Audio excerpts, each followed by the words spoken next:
March 1944. After 4 months of fierce jungle combat, the Marines of the 1st Division were withdrawn from Cape Gloucester. And we were absolutely certain we were going to go back to Melbourne to rest again. But no, we ended up on an island called Pavuvu. Pavuvu, part of the Solomon Island chain, is just north of Guadalcanal. Once a thriving coconut plantation, it was abandoned when the war broke out. The guy that picked that out, he sure didn't know what he was doing. It was the nastiest, dirtiest looking place under the sun. All kinds of things just grew in profusion, especially the rat population. The land crabs would come out at night, and you could hear them clackety-clacking and clicking around, and they would get into your shoes.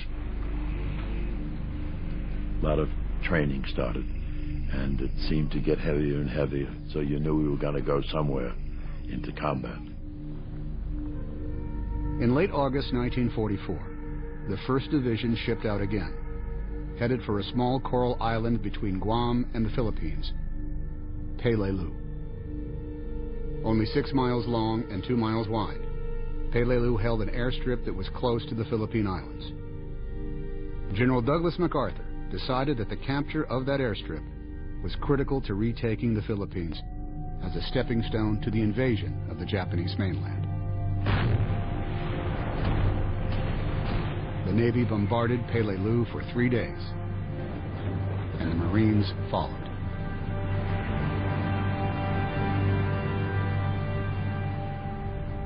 The men were told that the fighting would last only a few days. But the combat on Peleliu would last more than 2 months, and would become as deadly as any island invasion of World War II. I don't think you could train for anything like that. It started when we started in, and it didn't cease. It was a nightmare.